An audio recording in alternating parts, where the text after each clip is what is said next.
आज हमारी परिक्रमा का 35वां दिन, डे 35, दिसंबर 26, 2023। सुबह के 7 बजे है। अब हम रामकुंड आश्रम अंकलेश्वर से निकले हैं।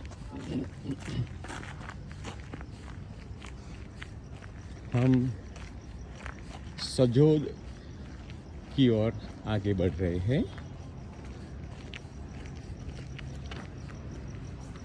यहाँ से सजोद का अंतर लगभग 10 से 11 किलोमीटर का है। ये है अंकलेश्वर का सबर्बन एरिया।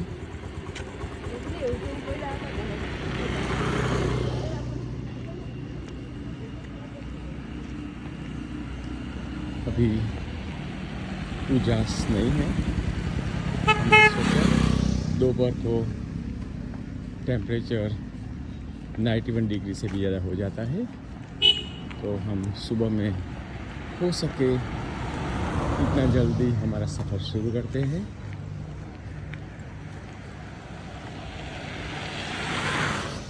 तो आगे का हाल फिर बताएंगे। है अम्बोली की प्राथमिक शाला।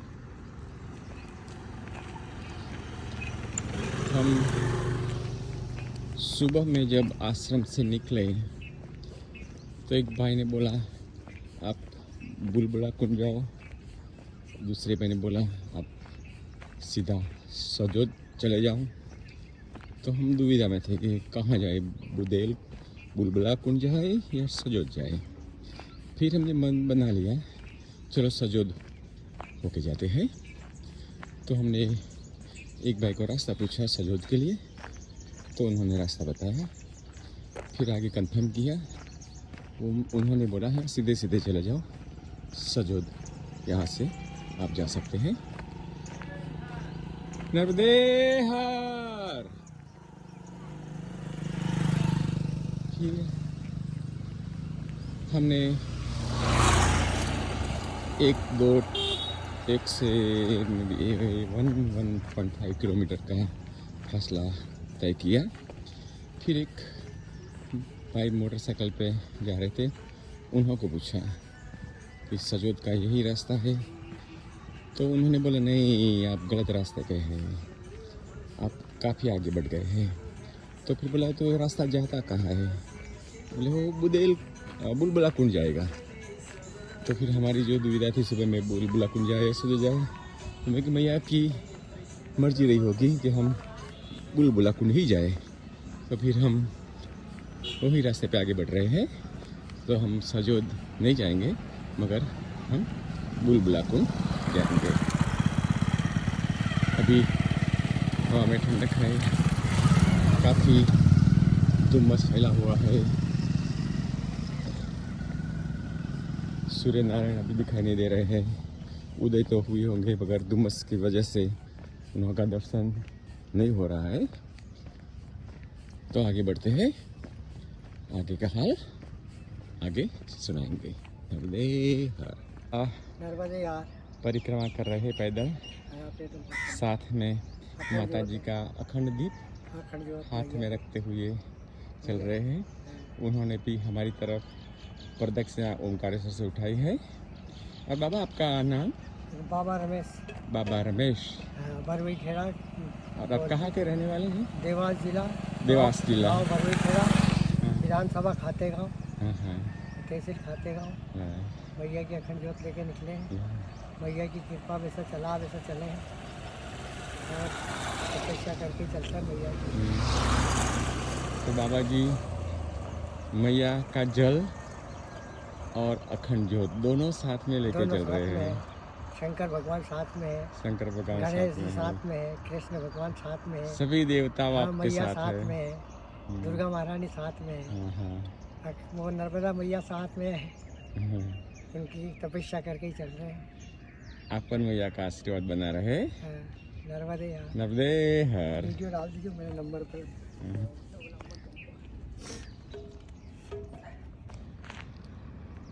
ये है अहमदाबाद से बॉम्बे जाने वाली बुलेट ट्रेन का इंफ्रास्ट्रक्चर तैयार हो रहा है। हम अंकलेश्वर के पास से गुजर रहे हैं। सो बुलेट ट्रेन अहमदाबाद से बॉम्बे अंकलेश्वर बाईपास करके जाएगी। अभी अभी सूर्य नारायण का उदय हो रहा है। अभी भी धुम्मस छाया हुआ है। हवा में काफ़ी ठंडक है, फिर भी चलने से पसीना आ रहा है।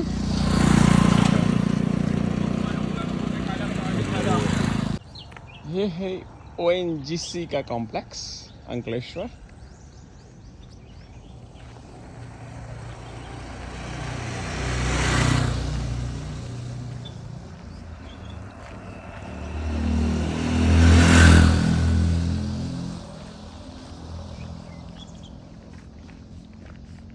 ये सारा कंपाउंड वॉल से कवर किया हुआ क्षेत्र है।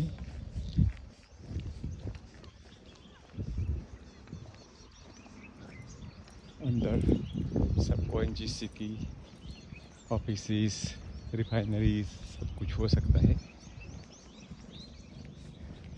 अभी भी धुम्मस छाया हुआ है।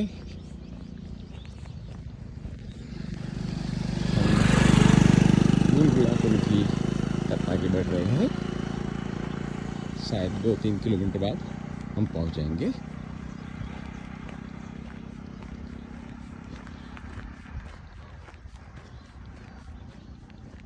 हवा में गुलाबी ठंडी है।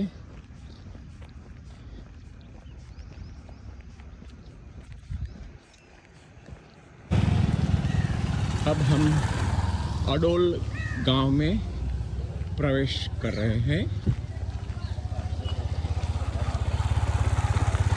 सियाराम का बड़ा मंदिर है, ऐसा बच्चों ने बताया।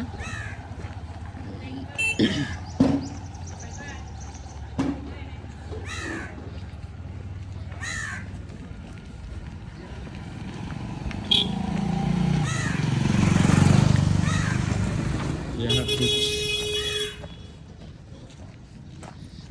सेवा जो दे रहे हैं सब दे।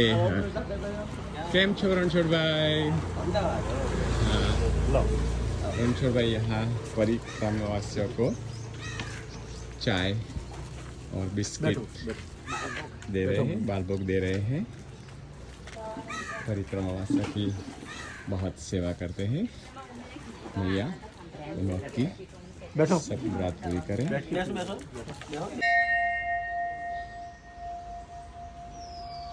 ये है अडोल गांव स्थित महादेव जी का मंदिर है। जलाराम बापा, गणेश जी,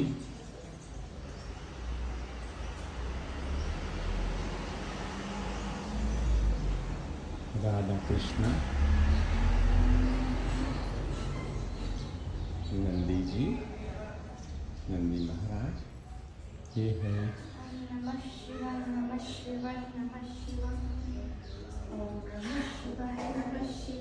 बिल पाणेश्वर महादेव।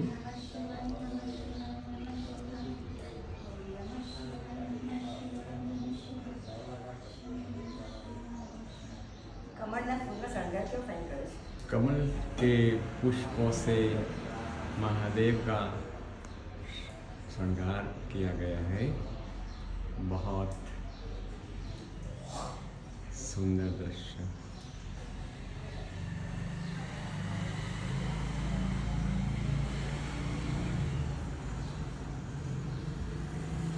अम्बे माता की तस्वीर है। जय मां भगवती।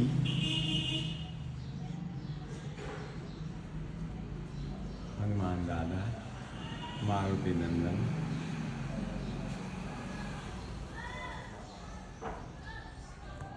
राम दरबार, राम लक्ष्मण जानकी, जय बोलो हनुमान की। ये है बड़ा लेक इसमें जो कमल के मनोहर पुष्प दिखाई देते हैं, यहाँ से पुष्प लेकर पास में जो महादेव का मंदिर था, बिल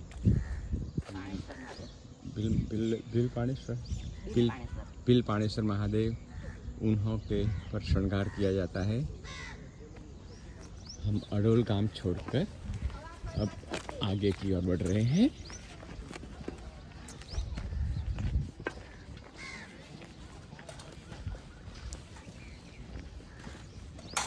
आगे भी एक मंदिर है, ये बोलते हैं काल भैरव जी का मंदिर है।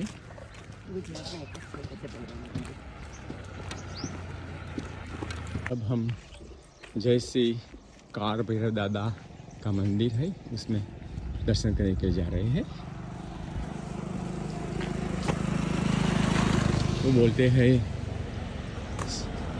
सारे गुजरात में एक ही काल भैरव का मंदिर है जो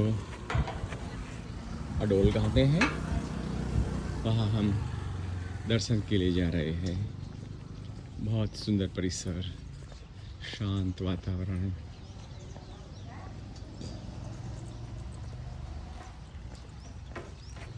सामने सरोवर, सरोवर में कमल के पुष्प, यज्ञ कुंड, परिक्रमा वासियों के लिए विश्राम के लिए जगह बनाई गई है।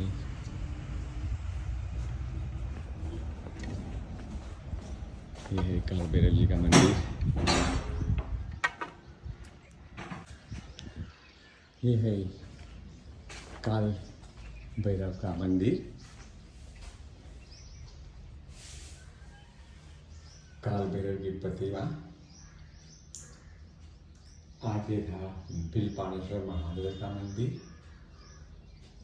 यहाँ भगवान का मंदिर होता है, शक्तिपीठ होती है। इसके आसपास में ही भैरव का मंदिर होता है।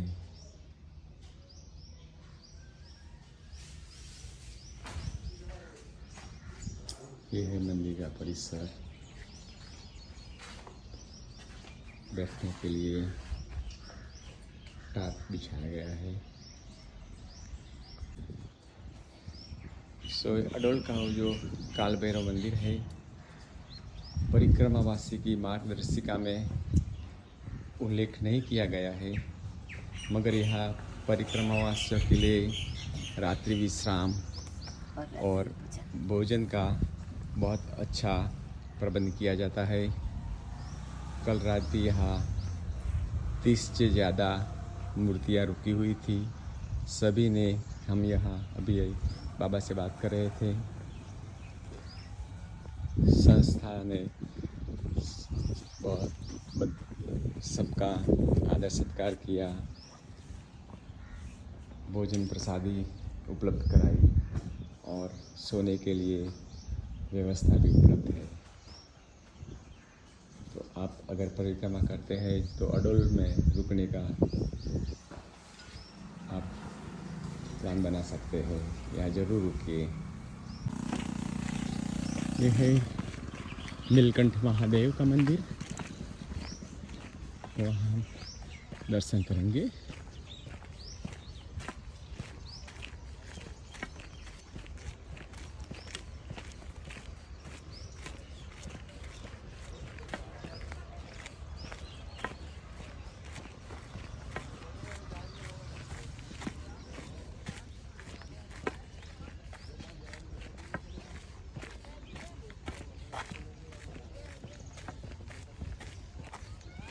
दर्शन करने के बाद हम बुलबुला कुंड देखने जाएंगे।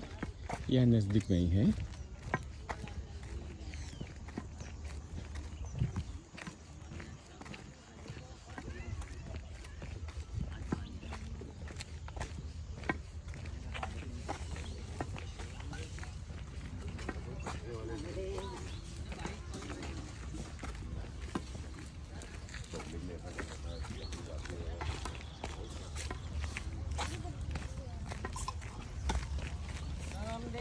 नर्मदे हर।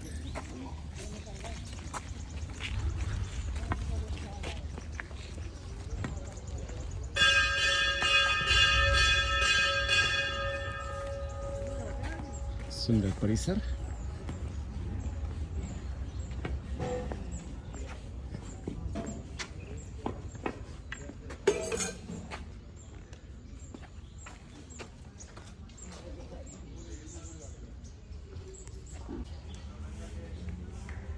ये है नीलकंठेश्वर महादेव।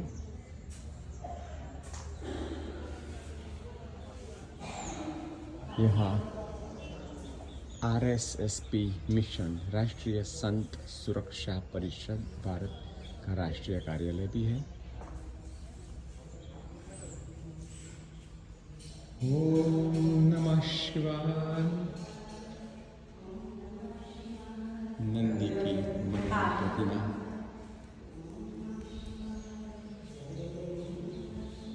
श्री हनुमान जी।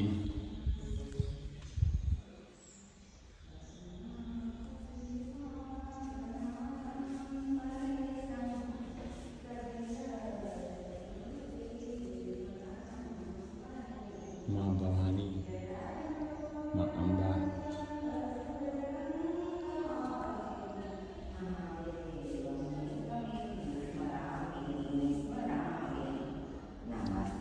नीलकंठ महादेव। नमस्ते नमस्ते चिदानंदमूर्ते नमस्ते नमस्ते तपोयोगगम्यं नमस्ते नमस्ते स्तुतिनाथं। हर बोले नमः शिवाय ओम नमः शिवाय। हर हर बोले नमः शिवाय। जटाधराय शिव जटाधराय। हर हर बोले नमः शिवाय ओम नमः शिवाय। हर हर बोले नमः शिवाय। सोमेश्वराय शिव सोमेश्वराय। हर हर बोले नमः शिवाय। नमः शिवाय शिव नमः शिवाय। हर हर बोले नमः शिवाय। नमः शिवाय ओम नमः शिवाय। हर हर बोले नमः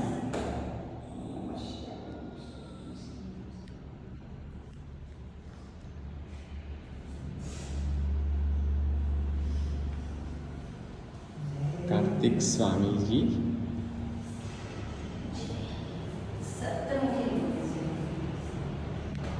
सप्तमुखी श्री कार्तिक स्वामी जी। यह है बुलबुला कुंड।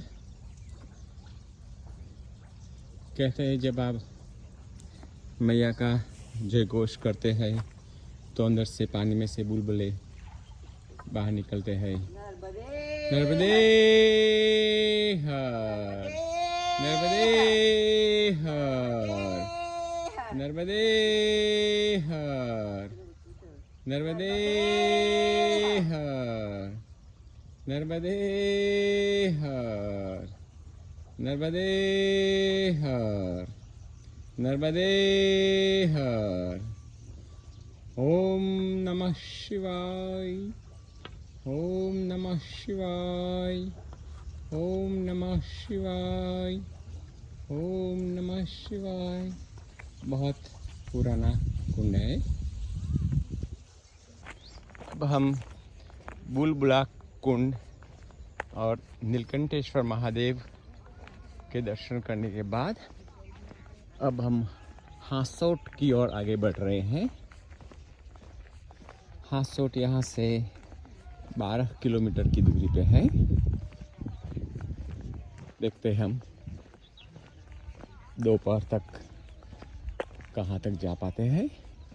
अगर कोई बीच में कोई विश्राम का स्थान मिला तो दोपहर के लिए थोड़ी बार रुकेंगे। अगर कोई भोजन प्रसादी का प्रबंध होता है तो भोजन प्रसादी लेंगे। नहीं मिला कोई बात नहीं।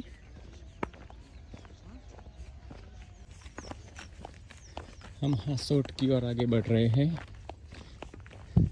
जैसे जैसे हम समुद्र के नज़दीक जाते हैं पेड़ों की संख्या कम होती जाती है।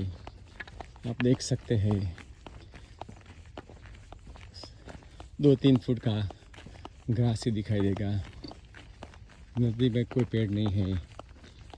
ऐसे ही हमें ये रास्ते पे 10 किलोमीटर और चलना है। शायद ही हमें कोई बैठने के लिए पेड़ की छाया मिलेगी। धूप भी ज़्यादा है, पवन नहीं है। अगर पवन की लहर आती तो धूप थोड़ी कम लगती।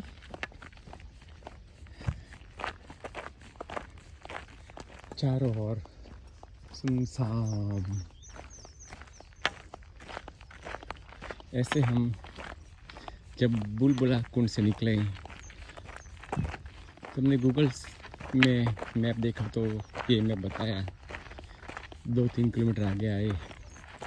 फिर एक सज्जन मोटरसाइकिल पे जा रहे थे, उन्होंने बोला परिक्रमावासी ये राउट पर नहीं जाते हैं। हमने पूछा क्यों नहीं जाते हैं, तो बोलते यहाँ 12 किलोमीटर तक आपको कुछ नहीं मिलेगा। सो परिक्रमावासी दूसरे जो ट्रैफिक वाला रास्ता है वहाँ से जाते हैं। फिर वही रास्ता और ये रास्ता हासोट की ओर जाता है। तो हमने सोचा कुछ बात नहीं, ऐसे हमारे पास पानी का पूरा बंदोबस्त है। वो ONGC का वो एक सेंटर था, वो सबने पानी रिफ़िल कर दिया है। साथ में कुछ बिस्किट के पैकेट है, सिंगदाना है, चना है। तो हमने सोचा अगर दोपहर का भोजन प्रसाद नहीं मिलेगी तो भी चलेगा। तो हम इसी रास्ते से हासोट की ओर आगे बढ़ रहे हैं। आज जितना 1 बजे तक जितना चल सके इतना हमें चलना है ताकि हम हासोट पहुंच जाए।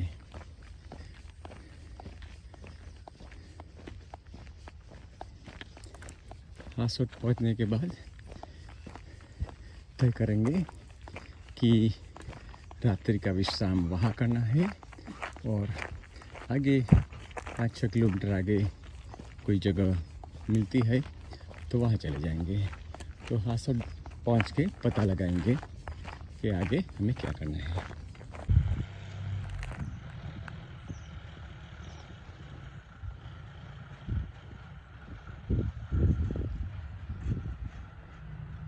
कुछ एजुकेशन ट्रस्ट लगता है, माता भूमि पुत्रोहम पृथ्व्या, पता नहीं क्या है।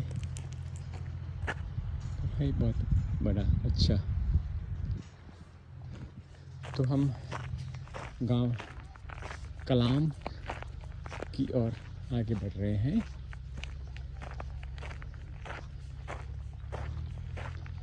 हमारे पास कुर्सी जो हमारे भांजे का बेटा है शामिल हुआ है 2 दिन से। आज उसके दोनों पैर में, दोनों एंकल में बहुत दर्द हो रहा है।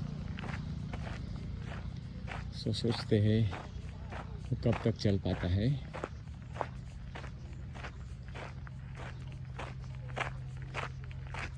ऐसे ही आज हमें 22 से 25 किलोमीटर चलना ही है।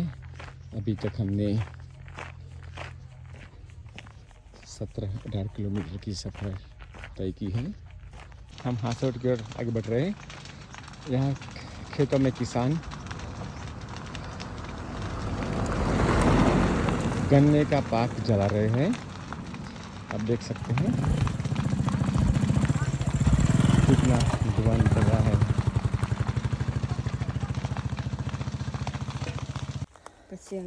ભગવાનની ઈચ્છા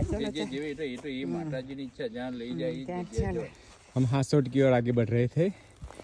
हाँ मुकुंद भाई बट की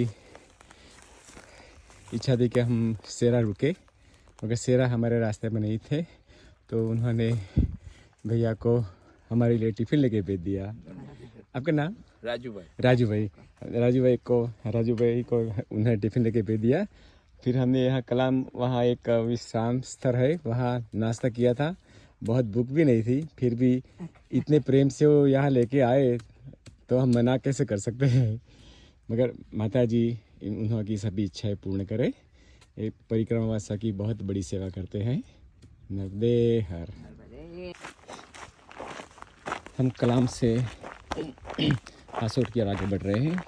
कलाम में एक बरवाड़ सज्जन ने परिक्रमा वासियों के लिए एक विश्राम स्थान और नाश्ते का प्रबंध किया है। इस इलाके में मीठा पानी का बहुत अभाव है, तो हासोट से पानी लाके यहाँ रखते हैं परिक्रमा वासियों के लिए। हम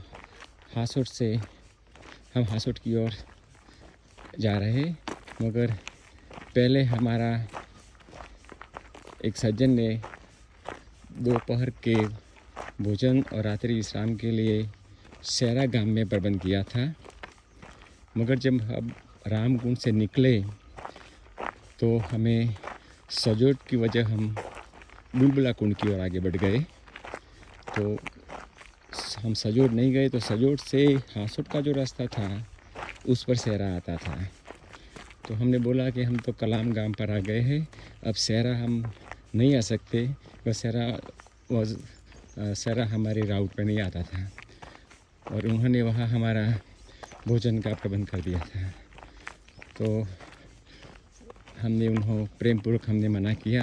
हमने बोला हम हासोट चले जाएंगे, इससे आगे हम वाडोदरा पहुंचेंगे।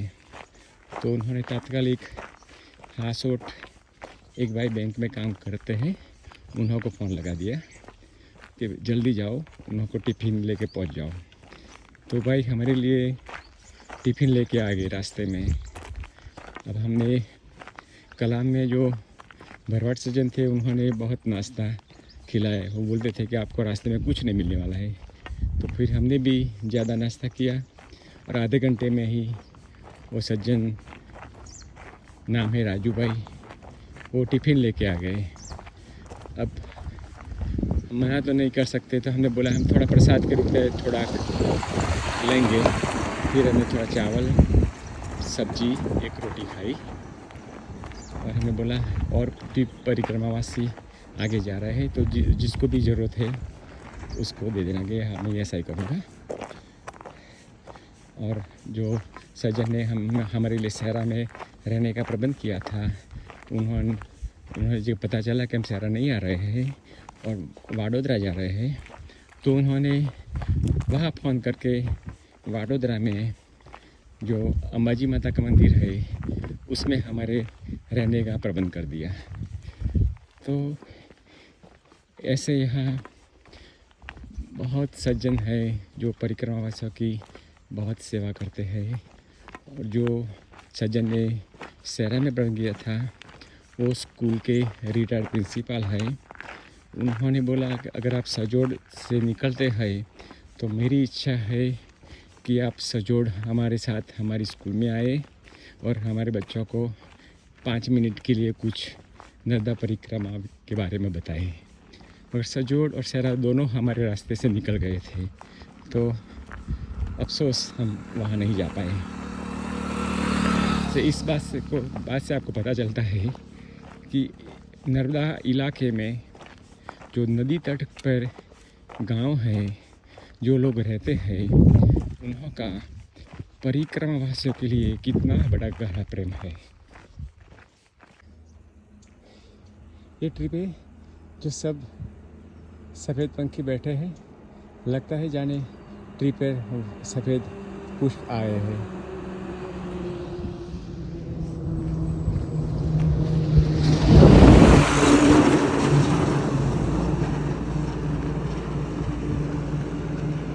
जब डंपर पास होता है तो वो बहुत हवा में डस्ट का फैलाव कर देता है। इसलिए हमें मास्क पहन के रखना पड़ता है।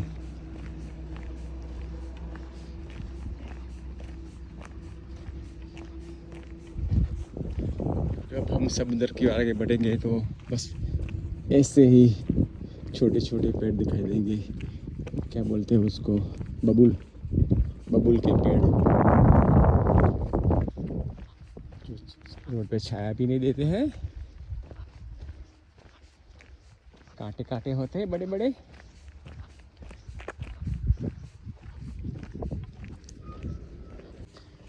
हम अब जय श्री रामाधणी मंदिर में दर्शन के लिए रुक रहे हैं।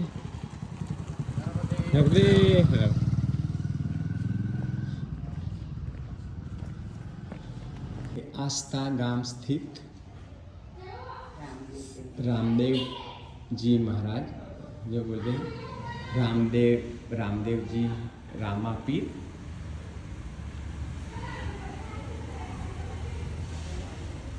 बहुत सुंदर मंदिर है। कालिका माता, महाकाली का मंदिर।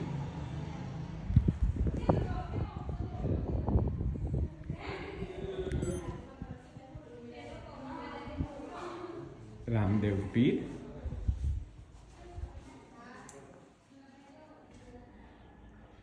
माँ भवानी,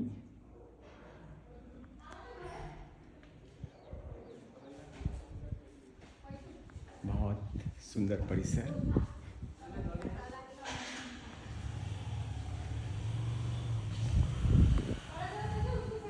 गणेश जी,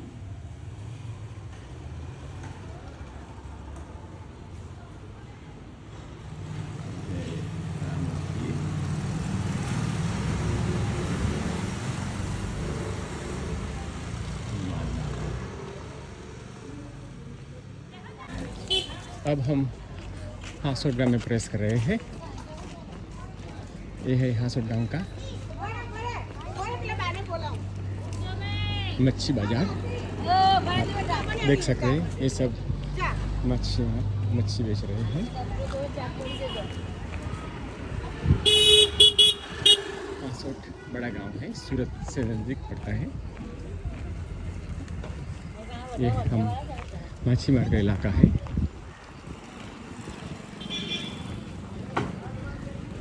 बहुत मच्छी मार की बड़ी बस्ती है।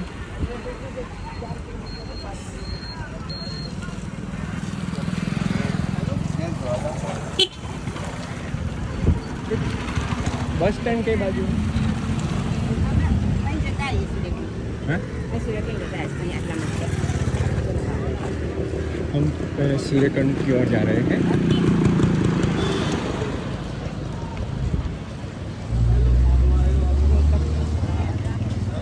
सूर्यकुंड के दर्शन करने के बाद हम बाड़ोदरा की ओर आगे बढ़ेंगे। तो पहले हम सूर्यकुंड के दर्शन करने के लिए जाते हैं। कुछ परिक्रमावासी दर्शन करके वापस आ रहे हैं। ये है हासोट स्थित हंसेश्वर महादेव।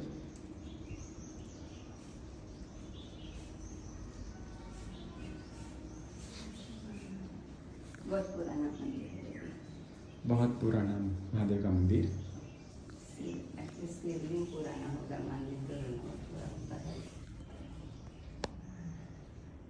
ऐसा शिवलिंग आपको बहुत जगह देखने नहीं मिलेगा।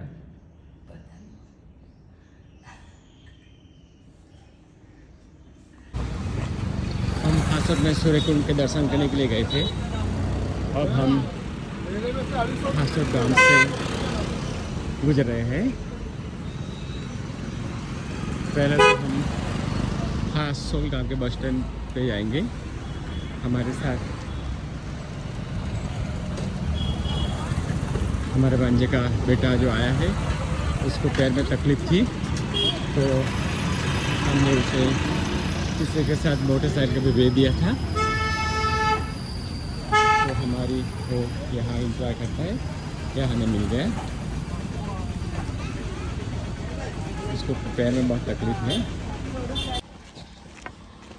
हम हासोट छोड़कर अब बाड़ोदरा की ओर आगे बढ़ रहे हैं।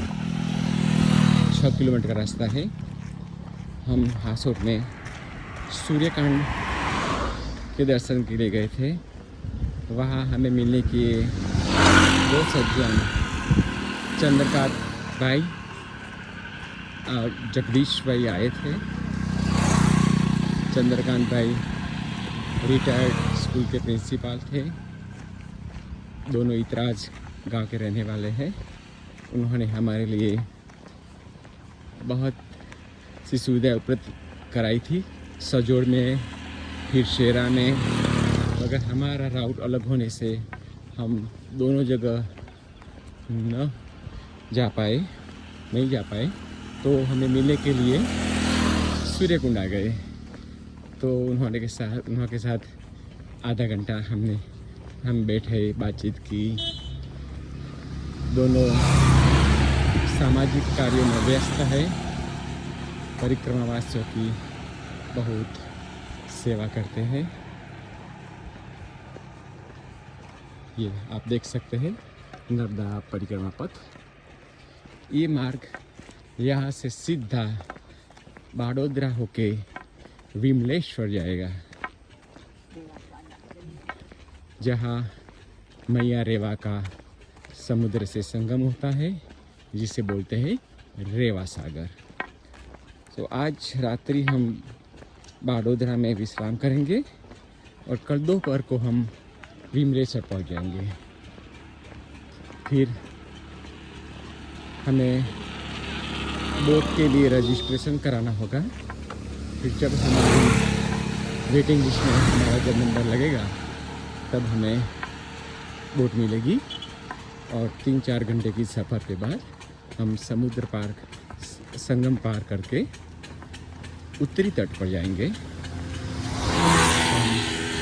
विमलेश्वर का आगे का हाल आपको बहुत डिटेल में बताते रहेंगे।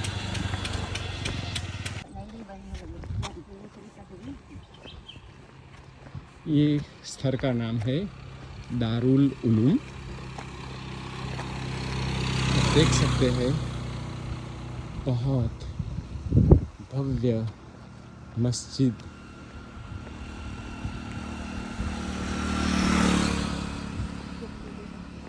हमने हमारे परिक्रमा पथ में ऐसी सुंदर मस्जिद पहले नहीं देखी।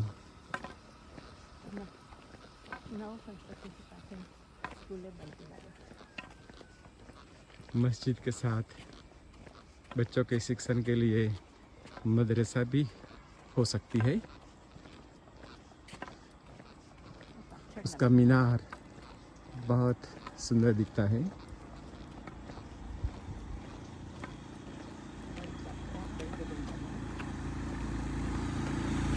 बहुत अर्वाचीन डिज़ाइन नज़र आ रही है।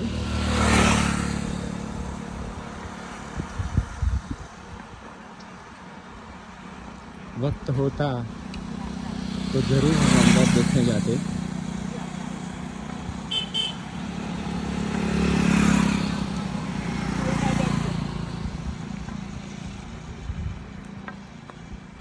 बहुत भव्य परिसर, बिग कंपाउंड, सभी बिल्डिंग पर मीनार लगे हुए हैं।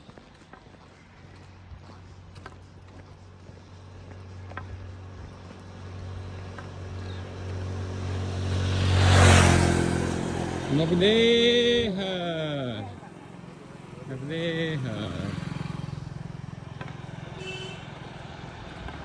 परिक्रमावासी विश्राम ले रहे हैं।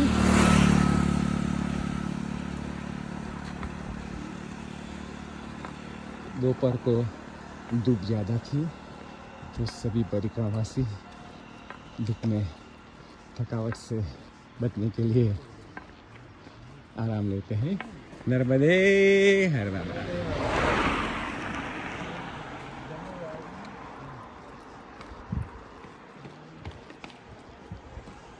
कितना लंबा परिसर है।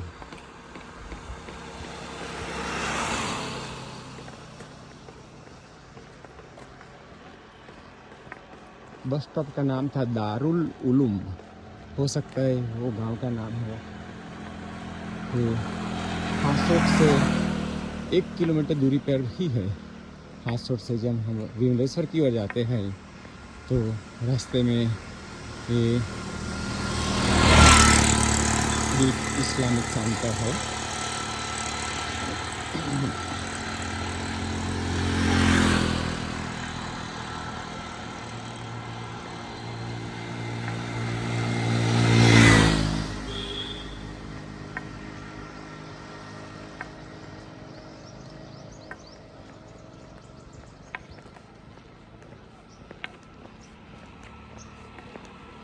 हासोट से विमलेश्वर के मेन हाईवे है, वो हाईवे पर स्थित है।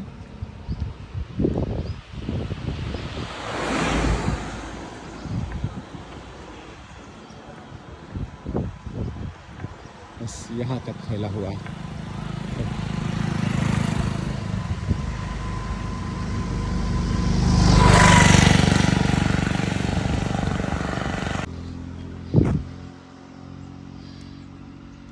हम बाड़ोदरा की ओर आगे बढ़ रहे हैं।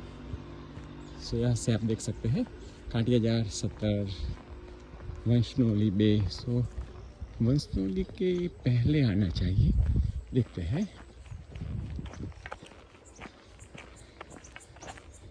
अभी शाम के 4 बजे है,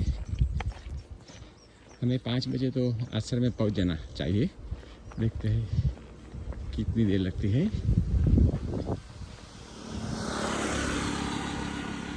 ये है गांव अम्बेटा।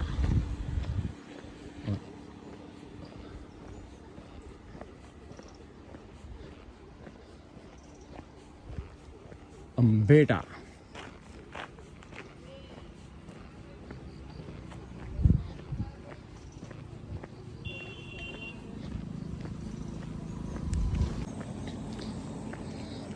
अब हम बाड़ोदरा पहुंचने आए हैं।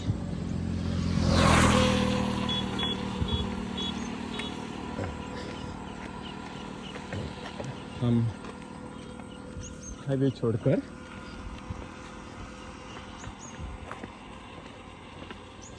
बाड़ोदरा मंगल आश्रम में जाएंगे।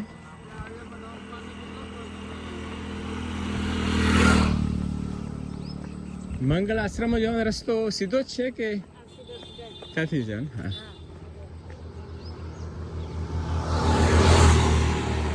दादा परिक्रमा पथ जो विमलेश्वर जाएगा।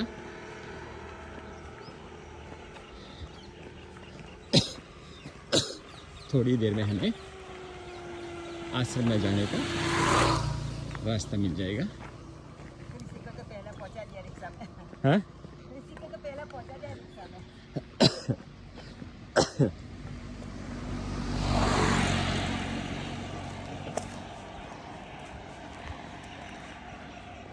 शायद 5 बजे हो गए, शाम के 5। अभी भी धूप तेज है। हम ग्रामवासियों से बात कर रहे थे, ये दिसंबर का अंत आ रहा है, फिर भी इतनी गर्मी क्यों है? तो बोले हर साल ऐसा नहीं होता है, 3-4 दिन से ही ये गर्मी ज़्यादा है। इस वक्त तो ठंडक होनी चाहिए थी।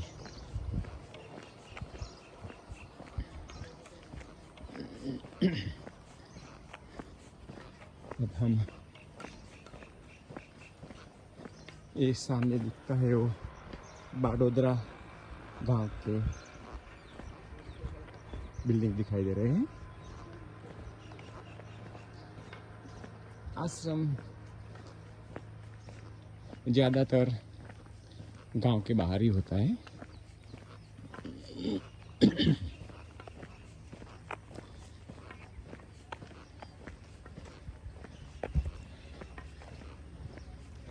जब आश्रम और विश्राम स्थान नज़दीक आता है तो शरीर में थकावट भी ज़्यादा महसूस होती है।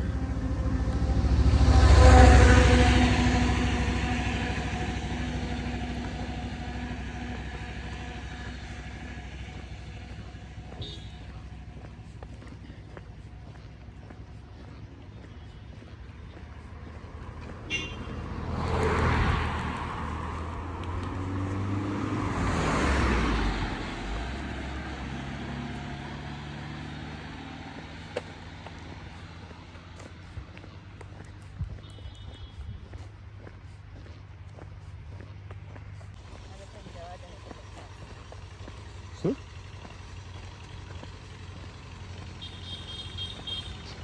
हे मंगल आश्रम बड़ोदरा।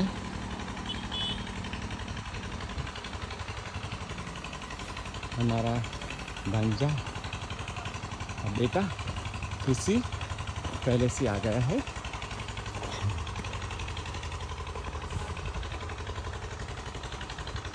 और भव्य महादेव का मंदिर। हाँ, कोई मली तो कोई बात कर दी तो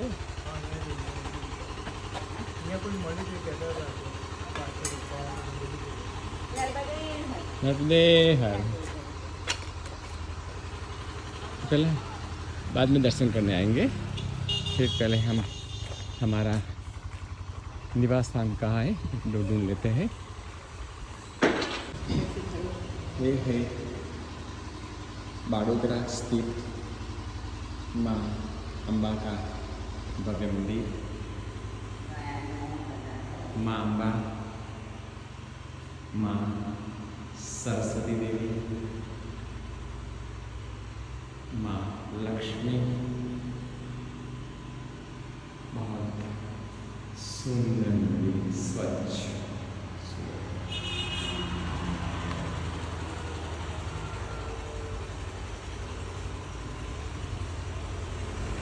और है महादेव।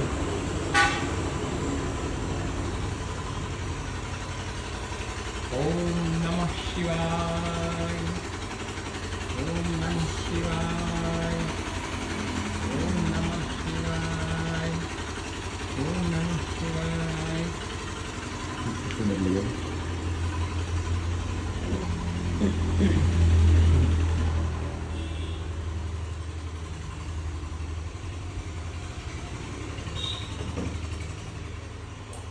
सरस्वती नंदन स्वामी।